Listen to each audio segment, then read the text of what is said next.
Hi everyone. Today I'm going to do mixed media morsels dessert number 10. And what I'm going to show you is how you can make these cute little pockets out of things you have around the house. These were made from magazine pages, and they happen to be scenic pages or like a really large pictures, like this was a large image. And I chose a magazine that had a sturdy page because it's a good idea if you're going to be putting a lot of things in these little pockets. It's a good idea to have a sturdy page to start with, like a calendar page would be good. I've used those as well when I've created some of these before. And of course, this is not my original idea. People have been making envelopes and pockets and things from paper for eons, I'm sure. But I just think it's a really fun idea, and since I've made a few junk journals and things lately, I thought this would be a and I used, ready-made pockets, but that were purchased already made little bags or pockets. And so I thought it would be fun to show you, if you're not familiar with the idea, it would be fun to show you how you can make them yourself, and you can use things that you already have around the house. So like I said, these were magazine pages. You can also use calendar pages, scrapbook paper, you name it, you can use it. And like I said, these were from a magazine. And, I punched with a circle punch. I just punched a little half of a circle here to give yourself a place to be able to get in the pouch once you've attached it to your page or whatever project you're using it on. And if there are words inside, like this one, and you don't have anything in the pocket yet, you can always, here's a little scrap. You can always just put a little piece of painted paper, scrap, and just glue that right inside that area so that it doesn't the words from the inside of the magazine don't show. You can tape glue a whole strip of whatever you want in there, and if that doesn't bother you, like for me, like junk journaling and stuff like that, that wouldn't bother me at all. So these I thought were really fun, and I made one more which I'll show you in a minute that I was using from the magazine pages, so I'll show you that one in just a minute. This one I made out of a piece of tissue paper, just regular gift tissue paper. Now this one is flimsy, okay, because it's, like I said, tissue paper, and we all know that tissue paper is flimsy. But I figured, if you know for sure that you're going to be using it for something that's not going to get a lot of use and it's not going to have an opportunity to get torn or whatever, you can do that. So this is just tissue paper with a piece of washi tape and a little embellishment glued to the front. So I just think these are so much fun. If you want to make the tissue paper a little sturdier, you could always lay it on your craft mat or on a piece of freezer paper that has that slick surface so that stuff doesn't stick to it. You could lay it out and just put a coat of Mod Podge or, your medium of choice and coat it with that, and that will sturdy it up. You could also glue your tissue paper with a glue stick, glue it down to a sheet of, like, say, printer paper, and you would have a more substantial little pouch if that bothers you or if you think that might be a problem. Anyway, when if you coat it with the Mod Podge, you can, once it's dry, you can peel it off of the craft mat or the freezer paper, and then you can fold it and do the same thing that I've done here. And I'm going to show you how I made these too, by the way. These little envelopes are made from wax paper, and they kind of resemble the little glassine bags, that you see in the store, and they're just simply cut and glued together with glue. I haven't even glued this one together yet, still open. And I just put, like this, in this case, I just stapled a little paper embellishment. That's from a painted paper, and I punched a heart. And then I drew my little faux stitching on there and stapled the little heart, and then added some additional embellishment around the little half circle at the top. This one I just added some stickers to. These are all stickers, and just used a little Posca pen to draw some little marks there, the butterfly flying around. And this one is also stickers and Posca pens. And I believe I used a Sharpie around the around the edge. But it's just fun, and these will, you know, be really useful. You just put your tape or your glue on the back side of it, and then just press it down into your journal or whatever you're using it on, and then you can use that as a pocket to tuck in. Like, you could put this on the inside of a greeting card or a birthday card or something where you need a pocket for a gift card, you know, and then you can just slide the gift card, you know, right down into the pocket, and it's attached to the card. So it's just a fun idea to tuck in little tickets and little, got some trash in there now, little tickets or anything pictures, you know, photographs, whatever you like to include in your journal or whatever you're using it in. So I'm going to show you how I did that. I'm going to use a piece of the wax paper. And I wanted to mention too that I'm using the wax paper from the dollar store. I can't hold on to it. It's the one that looks like this, and it's this wax paper is only waxed on one side. It's very similar to the deli paper that we buy. It's a tiny bit thicker than the deli paper, but not much. But I'm using this one because it has the dull side, okay? And while I have this in my hand, I wanted to show you a little trick. If you have problems tearing out a piece of wax paper or even aluminum foil when you're using that, if you take it and tuck the flap, once you pull out from the roll, tuck the flap back inside, and it gives you a lot more control over tearing and getting a straighter line and not ripping it up and wrinkling up your page. So if you just hang on to it and just start slowly, don't try to yank it out, you know, all in one fell swoop, but just start tearing slowly, and you just get a lot more control. So you get a much straighter line, as you can see here. And then when you go to fold this and make a little bag or a little pouch, whatever you want to call these, pocket, when you get ready to fold these, you've got the little jagged edge at the top, just like a bag would have. I don't know if you can see that, but you know what I'm talking about, the zigzag edge. And so it looks really cute. So I wanted to share that about tearing it out if you want to keep that edge. I mean, you can go back with a ruler and an X-Acto knife and get a nice straight edge if you want to, but I am not measuring any of these. I am simply cutting and folding and gluing. I'm making this as simple as possible. So this is the one I'm going to make, and what I already know that I want to make a little pocket to put a little coffee cup into. And this is a free printable that I got off of Pinterest years ago. And I want to make a pocket for it. So I'm going to use that as just a guideline because I'm making this specifically for this little cup. So basically all I'm going to do is put the cup down, and I'm going to fold the wax paper in, you know, towards the center. Okay, and then I'm just going to crease it. Like I said, I'm not measuring anything. I'm just trying to make a little pouch, and like I said, it doesn't have to be exact, so I'm not measuring, just folding and cutting, and that's the end of it.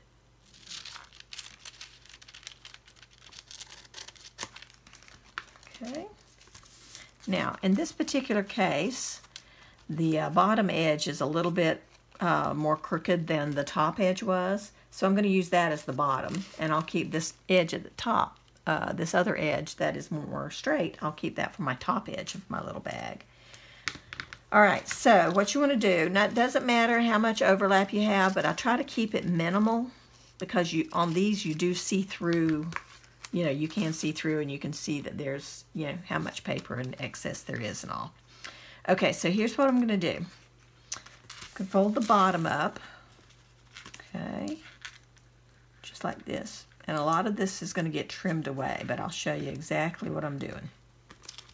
Okay, once you fold the bottom, I tend to snip off at an angle on each side just to make it look nice when it's folded up. Okay, like this.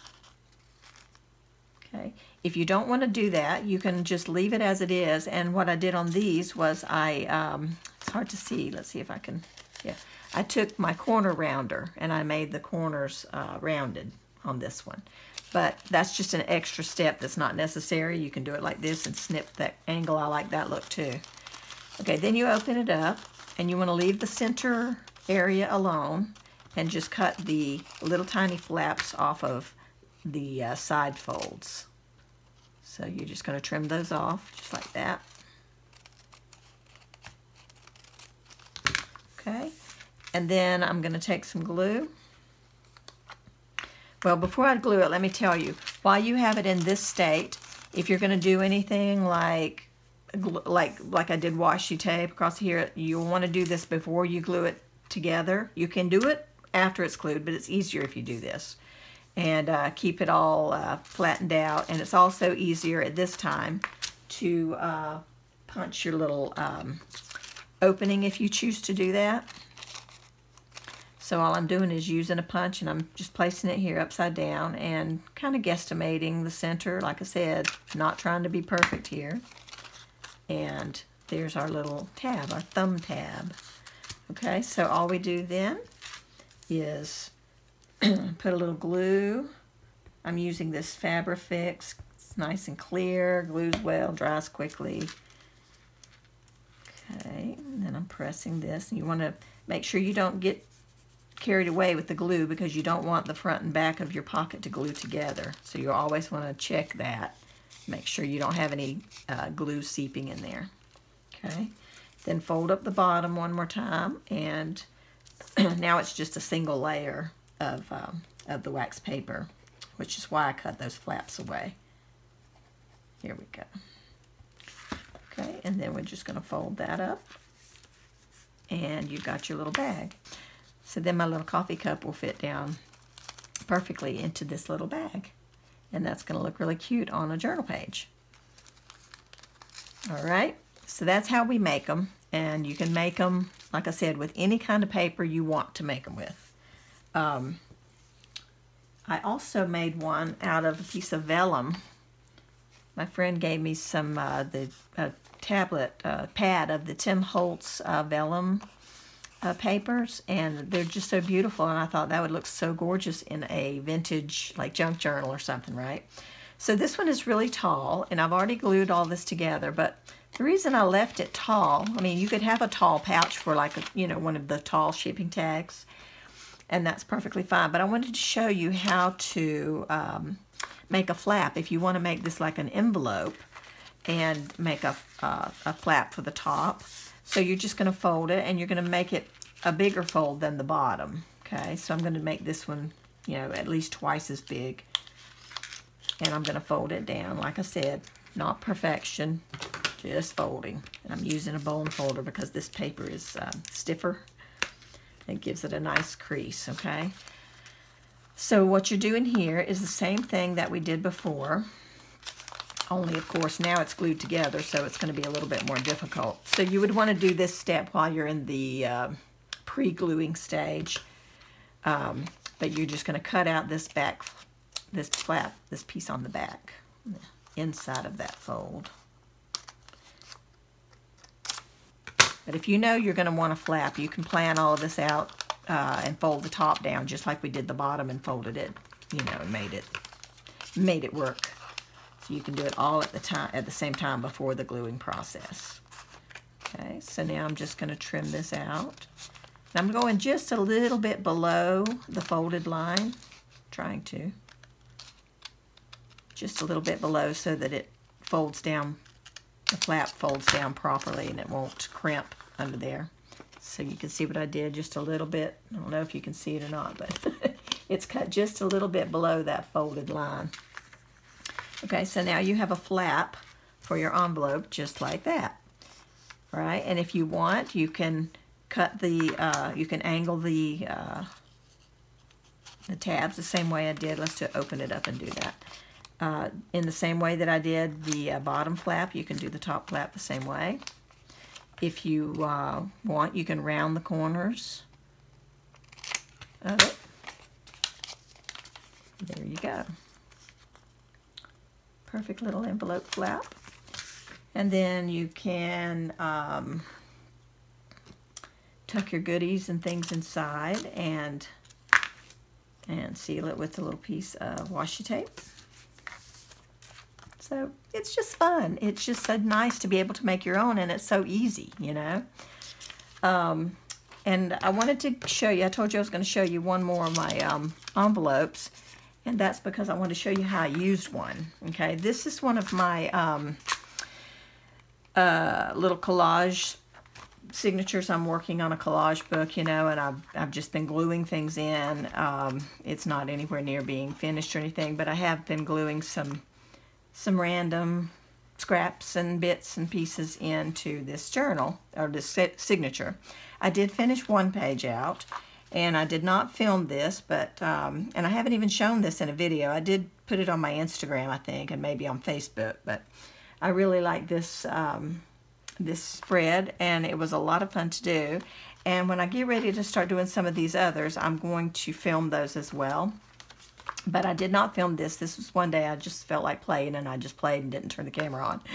But I really love how it turned out, so I'm real pleased with it. And then I realized I wanted to put one of these pockets in, because I found a page that had already been, the background had already been done, and I found a page that one of my little pockets that I made from the magazine page, it matched it perfectly, and I could not believe it. So this is the page I'm talking about. I had already glued, this is a napkin I glued down to this page. This sheet over here is scrapbook paper, and I had cut this scene from that magazine, and it's all oceany looking and everything, and I realized all the colors worked so well, you know. So I added this little bit of kind of like cheesecloth. It is cheesecloth, but it kind of reminds you of netting, you know, like maybe fish netting. And so I glued it down there and glued down this little shell embellishment. And so then I had to make a tag, because I couldn't have the pocket on there without a tag. But I'm excited because it kind of finishes it off to me. I love this page with the fish, and I don't think I'll do anything to it. And now that I've got this on here, I just feel like this is finished. But then you never know, I could come back and do stuff later. But I made this fun little tag to go in the pocket, and so I wanted to share that. And it's just scrapbook paper, glued onto a manila tag, and I had found this little quote in a book and decided I was going to use that on this tag. And then I wasn't sure what I was going to put on the rest of the tag. All I had was this background and this. And so then I realized I've got this cute little stamp of a seahorse, and the quote says, "It is possible to be different and still be all right." And I thought that was so cool, because, you know, seahorses are so different. So I used a little bit of my dendritic prints from eons ago that I made on deli paper, and I glued those down to look like coral. And I cut some grass, seaweed type pieces out of scraps, and glued those on. This little sand dollar right down here is from the napkin. There was another one on the piece that I didn't use the rest of that. And this fish up here is a rub-on. So I had so much fun doing that, I decided I needed to do some stuff on the back. So this is a napkin on the back here. Whoops. A napkin back here that I thought kind of looks like water, you know, water, waves, whatever. So I added another piece from the napkin, this little tail end of this fish here, and then a couple more of those rub-on fish to finish that off. But it's just so much fun, and so I just had a ball playing, and so I'm going to show you how you can use those, and it just makes a fun page. That to me added so much to this. I did not plan to put a pocket on this page, but once I saw how well it matched, it made perfect sense, you know. So think outside the box a little bit, you guys, and have fun creating, and make some fun little tags in an inexpensive way. And And make sure you post them in the Mixed Media Morsels group and share what you're creating so that other people can see them and be inspired and motivated to create some of their own. All right, we'll talk to you again soon. Thanks, everybody. Bye-bye.